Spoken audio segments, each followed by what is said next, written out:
کہ فَاتَدُوا عَلَيْهِ بِمِثْلِ مَا تَدَا عَلَيْكُمْ، کہ یعنی آپ زیادتی کا بدلہ اتنا ہی دیں گے جتنا وہ آپ سے کرے گا زیادتی. یعنی ایک تھپڑ جتنی اس کی مثال میں سمجھا رہی ہوں کہ ایک تھپڑ جتنی زور سے کسی بندے نے آپ کو مارا، آپ بدلہ اگر لینا چاہتے ہیں تو اتنا ہی ایک تھپڑ اتنی ہی طاقت والا جتنا اس نے مارا صرف اتنا ہی مار سکتے ہیں. یعنی جتنی برائی اس نے آپ کے ساتھ کیا آپ اتنی برائی اس کے ساتھ کر سکتے ہیں. اسلام میں اس کی ممنوعیت نہیں ہے، بلکہ بدلے لینے سے بعض اوقات جو ظالم ہے نا وہ اپنے ظلم سے بھی باز آ جاتا ہے کہ بھی ظلم نہ کریں. بعض اوقات ایسا ہوتا ہے نا کہ کوئی انسان کسی دوسرے پہ ظلم کرتا ہے اور اس کو جواب نہیں ملتا، لوگ ظلم سہتے رہتے ہیں، تو ظالم کا یعنی حوصلہ اور بڑھ جاتا ہے. تو دین اسلام میں یہ فلسفہ ہے کہ بدلہ لیا جا سکتا ہے. تو آپ اس چیز کو نوٹ کر لیں. یہ جو ہندوؤں کا فلسفہ ہے نا، کہ گاندھی کا ایک قول ہے بڑا مشہور ہے کہ اگر کوئی آپ کے ایک گال پہ تھپڑ مارے تو آپ دوسرا گال بھی آگے کاٹ دو. آج کل مسلمانوں میں یہ بڑا رواج پا رہا ہے، حالانکہ ایسا نہیں ہے. اللہ تعالیٰ نے فرمایا ہے کہ یا تو اس کو معاف کر دو یا پھر اتنا ہی بدلہ لے لو جتنا آپ چاہتے ہو. اب سورہ شورا میں بھی اللہ تعالیٰ نے بھی یہ بات فرمائی ہے، وَجَزَاءُ سِیِّئَةٍ مِثْلُهَا، یعنی کسی برائی کا بدلہ اس کی مثل ایک برائی ہے. یعنی بدلہ لیا جا سکتا ہے، لیکن اگر اللہ پہ چھوڑ دیا جائے وہ اور بہتر ہے. بہرحال دونوں صورتوں میں جائز ہے کہ آپ بدلہ لے بھی سکتے ہیں اور آپ چھوڑ بھی سکتے ہیں، معاف بھی کر سکتے ہیں، درگزر بھی کر سکتے ہیں. بدلہ لینے پر آپ کی پکڑ نہیں ہے اگر آپ نے کوئی زیادتی نہیں کی، اتنا ہی لیا ہے جتنا کسی نے آپ کے ساتھ زیادتی کی ہے.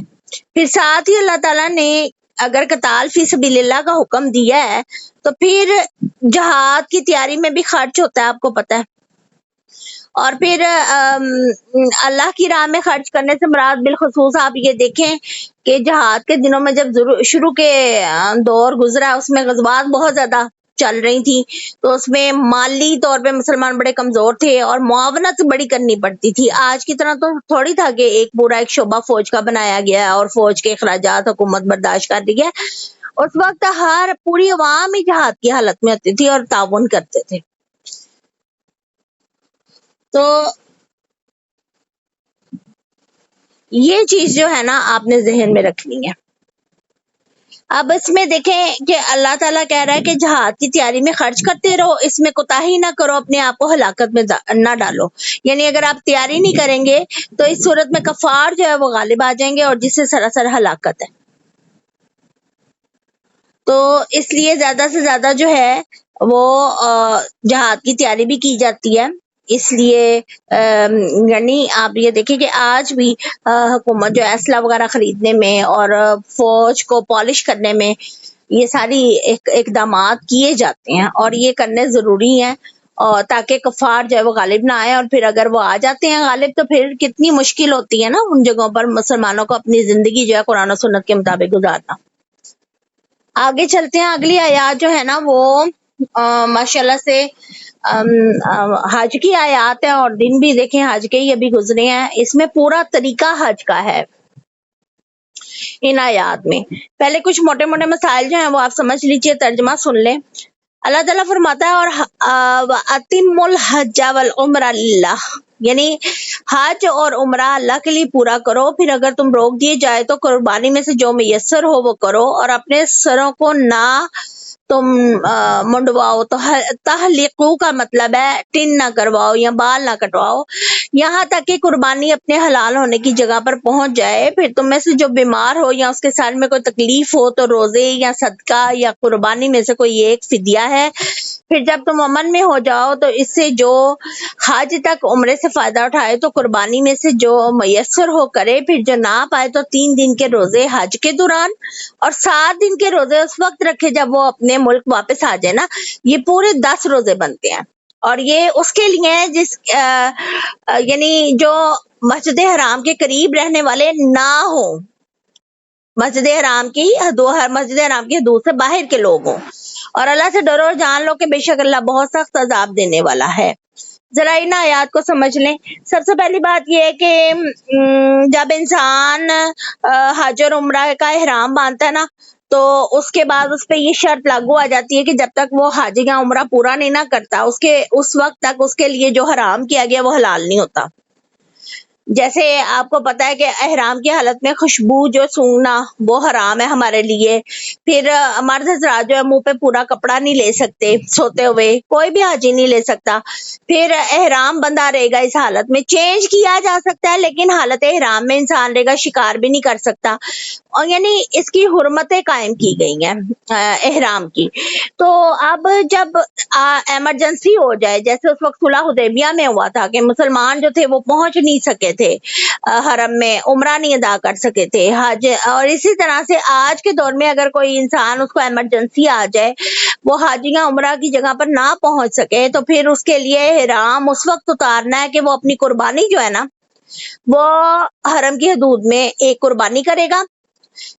خود تو نہیں وہ جا سکتا نہ کر سکتا ہے، کسی کے ہاتھ بھجوائے گا یا کسی کو کہے گا کہ وہ وہاں پر جا کر قربانی اس کے حصے کی کر دیں، اور پھر اس کے بعد وہ اپنا احرام اتارے گا. یہ لازم ہے اور یہ لازم ہے. آپ دیکھیں نا، ہو سکتا ہے نا کہ کوئی بیمار ہو جائے یا کوئی کسی کے کوئی اللہ رحم کرے، اللہ ایسا وقت نہ لائے، ڈیتھ ہو جائے کسی کی، تو یہ قدرتی چیزیں ہیں نا، یہ تو عمل چلتے ہی رہتے ہیں. تو اگر اس سے وہ چیز کٹ گئی ہے، وہ احرام باندھ کے بھی حج اور عمرہ ادا نہیں کر سکا، ایمرجنسی اس کو کوئی آ گئی ہے، تو اس کے لیے یہ شرط ہے کہ آپ اپنی قربانی جو ہے نا اس کو بھیجیں گے حرم کی حدود میں، اور وہاں اپنی قربانی کروائیں گے، اس کے بعد اپنا احرام اتاریں گے. اور پھر ایک بات اور بھی یاد دیکھیں کہ جب حج کر لیا جاتا ہے، حج میں آپ کو پتہ ہے کہ آپ نے یوم منا کی حاضری، عرفات کی حاضری، مزدلفہ کی حاضری، پھر اس کے بعد دوبارہ جمرات کو کنکریاں مارنا، پھر بیت اللہ کا طواف کرنا، اور پھر صفا مروہ کی سعی کرنا. یہ جب سارا کام کر لیتا ہے، قربانی کر لیتا ہے انسان، تو پھر احرام اتارتا ہے حج کا. ٹھیک ہے نا؟ تو یہاں پر یہ بات ثابت ہو گئی کہ حج یا عمرہ فرض ہو یا نفل، احرام باندھنے کے بعد اسے پورا کرنا ضروری ہے. اور اب یہ دیکھیں کہ کسی وجہ سے اگر کوئی رکاوٹ ہو گئی ہے تو احرام آپ اسی صورت میں کھول سکتے ہیں کہ جب آپ حدود حرم میں قربانی کریں. یہ آپ نے کرنا ہے، یہ آپ کے لیے ہے. اب یہ آگے ایک اور بات آ گئی، ایک اور مسئلہ جو ہے وہ یہاں پر نکلتا ہے اس آیت سے، وَلَا تَحْلِقُوا رُؤُوسَكُمْ، یعنی اب اس کے بعد اتم الحجہ کا بھی لفظ آیا ہے. اب یہاں پر دیکھیں کہ حالت امن ہے اور انسان حج اور عمرے کے لیے گیا ہوا ہے، تو اس میں یہ شرط ہے کہ سر نہیں منڈوانا یا سر کے بال نہیں کاٹنے. ٹھیک، قدرتی طور پہ جو گر جائیں اس کو گر جائیں، اس میں کوئی پرابلم نہیں ہے. یہ یاد رکھیے گا کہ اگر قدرتی طور پہ بال گر گئے ہیں تو ان پہ کوئی چیز بھی آپ کے لیے کفارہ نہیں ہے، یا آپ کے عمرے میں یا آپ کے حج میں کوئی فرق نہیں آئے گا جب آپ نے احرام باندھا ہوا ہے. لیکن اگر آپ جان بوجھ کے سر منڈوائیں گے یا بالوں کی کٹنگ کرائیں گے تو پھر آپ کو دم دینا پڑے گا. دم کا مطلب ہے کہ آپ کو ایک قربانی دینے کی پڑے گی. لیکن اگر دیکھیں کہ اگر کوئی انسان جو ہے کہ اس کو کوئی تکلیف آ گئی ہے، جیسے آپ صلی اللہ علیہ وسلم کے یعنی دور میں کعب بن عجرہ تھے، ان کے سر میں اتنی زیادہ جوئیں تھی کہ وہ ان کے چہرے پہ گر رہی تھیں، تو انہیں بڑی تکلیف ہو رہی تھی. تو آپ صلی اللہ علیہ وسلم نے کہا کہ آپ یوں کرو کہ کوئی دم دے دو اور اپنا سر منڈوا لو. اور پھر اس میں ایک اور بھی مسئلہ سمجھ میں آیا کہ انہوں نے کہا کہ میرے پاس کوئی بکری وغیرہ نہیں ہے تو کہ میں اس کو اس میں ذبح کر سکوں. تو پھر آپ نے کہا کہ تم 3 دن کے روزے رکھ لو یا 6 مسکینوں کو کھانا کھلا دو. یہ آپ نے مسائل یاد رکھنے ہیں، 3 دن کے روزے یا 6 مسکینوں کو کھانا کھلاؤ اور پھر سر منڈوا دو. 3 دن کے روزے مسلسل ہوں گے اور یا پھر ایک دم ہوگا. اگر دم نہیں ہے تو 3 دن کے روزے رکھ لیں. اگر 3 دن کے روزوں کی سکت نہیں ہے تو 6 مسکینوں کو کھانا کھلا دیں، اور 6 نصف ان کو ہر مسکین کو کم از کم 1 کلو جو ہے نا وہ کھانا یعنی نصف سا جو ہے وہ آپ کو دینا پڑے گا. اس میں جب آپ ان کو کھانا کھلائیں گے نا اناج کا کم از کم اتنا ہو، اور کھانے کی تیاری میں بھی دیکھ لیں اتنے ہی پیسے لگ جاتے ہیں نا اگر آپ بھرپور کھانا تیار کر کے دے رہے ہیں، یا اگر اناج دے رہے ہیں تو پھر 1 کلو 6 مسکینوں کو یعنی 6 کلو اناج آپ دیں گے۔ اچھا اب یہاں پر یہ حج کے سارے مسائل چل رہے ہیں اور ان کو آپ نے سمجھ لینا ہے، کیونکہ کل کو آپ بھی جائیں حج پہ تو آپ کے لیے بھی مشکل نہ ہو، اور اگر کوئی آپ کو مل جائے ان کے اندر بھی کوئی ایسی پرابلم آ جائے کہ کوئی مسئلہ آ جائے تو آپ ان کو اچھے طریقے سے سمجھا سکیں۔ یہ سارے حج کے مسائل چل رہے ہیں۔ اچھا اب ایک اور صورتحال اس میں اللہ تعالیٰ نے بتا دی ہے بڑی خوبصورت سی۔ اللہ تعالیٰ نے یہ بتایا ہے کہ اگر جیسے حاجی جاتے ہیں نا، اب حاجی گیا ہے تو اس کے ذمہ ہے کہ قربانی کرے، وہ یوم نہر پہ یعنی 10 ذی الحج کو قربانی کرنی ہے حاجیوں نے۔ تو اگر اس کے پاس حاجی کے پاس قربانی نہیں ہے نا، قربانی کا جانور نہیں ہے تو، اور وہ حاجی جو ہے وہ آؤٹ سائڈر ہے یعنی مکہ کے رہنے والا نہیں ہے، حدود حرم کے اندر رہنے والا نہیں ہے۔ جیسے میں اور آپ پاکستان سے جاتے ہیں حج کرنے تو ہم تو حدود حرم سے باہر رہنے والے ہیں نا، تو پھر ہمارے پاس اگر پیسے نہ ہو، ہم قربانی نہ کر سکیں، تو پھر ہمارے لیے اللہ تعالیٰ نے بڑی سہولت دی ہے کہ ہم لوگ 3 دن کے روزے دوران حج رکھیں گے، ٹھیک ہے۔ پھر اس میں ہمارے میرے خیال 10 11 12 یا 11 12 13 کو جو ہے نا ہمارا روزہ بنے گا، کیونکہ عید والے دن تو روزہ نہیں رکھتے ہیں، یہ بھی مسئلہ آپ سمجھ لیں۔ اب اس میں کیا ہو گیا کہ 3 دن کے روزے آپ نے دوران حج رکھنے ہیں، کبھی بھی رکھ سکتے ہیں، کہیں بھی رکھ سکتے ہیں، کیونکہ آپ حج کے سفر میں ہیں۔ اس کے بعد آپ جو ہے نا 7 دن کے روزے واپس آ کے رکھیں گے اپنے گھر میں، یہ پورے 10 روزے ہو جائیں گے۔ 3 روزے وہاں رکھنے ہیں اور 10 روزے جو ہیں گھر آ کے رکھنے ہیں۔ اور جو حدود حرم میں لوگ ہوتے ہیں نا، ان کے اوپر حج کی قربانی جو ہے نا وہ واجب نہیں ہے، یہ بھی یاد رکھنے آپ نے۔ اور پھر آپ دیکھ لیں یہاں پر میں آپ کو بتا دوں کہ حج کی جو ہے نا وہ تقریباً 4 قسمیں ہیں، میں آپ کو بتا دوں۔ سب سے پہلے حج قران ہے، بڑا مشکل ہے، یہ آپ صلی اللہ علیہ وسلم نے بھی کیا اور حضرت علی نے بھی کیا، رضی اللہ تعالیٰ عنہ نے حج قران کیا تھا۔ حج قران جو ہے یہ اس میں حج اور عمرہ دونوں کا احرام اکٹھا باندھا جاتا ہے، یعنی احرام نہیں کھولا جاتا عمرہ کر کے، اور اسی احرام میں حج کا بھی جو ہے وہ اہتمام کیا جاتا ہے، اس کو حج قران کہتے ہیں۔ دوسری قسم کا حج جو ہے وہ حج تمتع ہے۔ حج تمتع میں یہ ہے کہ آپ عمرے کا بھی فائدہ اٹھاتے ہیں حج کے احرام میں، جیسے ہم پاکستانی ہیں وہ کرتے ہیں جا کے، اور آؤٹ سائڈرز کرتے ہیں، زیادہ تر لوگ حج تمتع کرتے ہیں، کیونکہ آپ صلی اللہ علیہ وسلم نے کیا تو حج قران ہے، لیکن پسند آپ نے حج تمتع کو فرمایا۔ حج تمتع میں کیا ہے کہ حاجی جاتے ہیں، پہلے عمرہ ادا کرتے ہیں، احرام کھول دیتے ہیں، اور پھر اپنی ریزیڈنس سے یا اپنے ہوٹل سے دوبارہ حج کے لیے احرام باندھتے ہیں۔ کلیئر ہو گیا؟ اور یہ ہو گیا حج تمتع۔ پھر اس کے بعد آتی ہے حج افراد۔ حج افراد ان لوگوں کا حج ہے جو لوکل ایریا میں رہ رہے ہیں، حدود حرم میں رہ رہے ہیں، وہ حج افراد۔ اور حج بدل ہے، حج بدل ہے کہ جیسے کوئی کسی کا فوت ہو گیا اور اس پہ حج فرض تھا، تو کوئی دوسرا آدمی یا کوئی عورت اس کے بدلے کا حج کرے، لیکن اس کے لیے شرط یہ ہے کہ اس انسان نے اپنا فرض حج ادا کیا ہو، پھر اس کے بعد ہی وہ حج جو ہے نا ادا کر سکتا ہے کسی دوسرے کا۔ اب یہاں پر آپ تھوڑا سا طریقہ بھی سمجھ لیں کہ 8 ذی الحج کو حج تمتع کا تھوڑا سا طریقہ میں آپ کو بتا رہی ہوں، کیونکہ انہی چیزوں میں اللہ تعالیٰ مجھے اور آپ کو، ہماری نسلوں کو، ہمارے زوج کو اکٹھے جو ہے وہ حج مبرور اور صحیح مشکور کی سعادت نصیب فرمائے، صحت اور تندرستی اور عافیت کے ساتھ۔ یہ دعا کرتے ہوئے میں آپ کو یہ طریقہ بتا رہی ہوں کہ اللہ تعالیٰ اپنی رحمت سے یہ جلد از جلد یہ اوقات لائے، اور جو پہلے کر چکے ہیں اللہ تعالیٰ ان کو دوبارہ نصیب فرمائے۔ حرمین شریفین کی زیارت، عمرہ بھی اور حج بھی۔ دیکھیں اب آپ نے کیا کرنا ہے کہ جب آپ 8 ذی الحجہ کو جو ہے نا حج کا احرام باندھیں گے اپنے ہوٹل سے، یہ حج تمتع کا طریقہ میں آپ کو بتا رہی ہوں۔ اور اس میں کیا کرنا ہے آپ نے کہ جب باندھ لینا 8 ذی الحج کو اپنا احرام، تو آپ مینا آپ کو پہنچا دیں گے، وہ جو بھی آپ کا معلم ہوگا گاڑیوں کے ذریعے آپ کو مینا پہنچا دیا جائے گا۔ مینا میں آپ نے اپنی 5 فرض نمازیں پڑھنی ہے۔ اس کے لیے یہ طریقہ ہے کہ دیکھیں اگر آپ کو انہوں نے صبح تہجد کے وقت پہنچایا ہے تو عشاء تک آپ کی 5 فرض نمازیں پوری ہو جائیں گی، لیکن اگر انہوں نے آپ کو فجر پڑھ کے پھر پہنچایا ہے مینا میں تو پھر اگلی فجر تک آپ کی 5 نمازیں پوری ہو جائیں گی۔ جب آپ کی 5 فرض نمازیں مینا کے میدان میں پوری ہو جائیں گی تو پھر آپ وہاں سے جائیں گے میدان عرفہ۔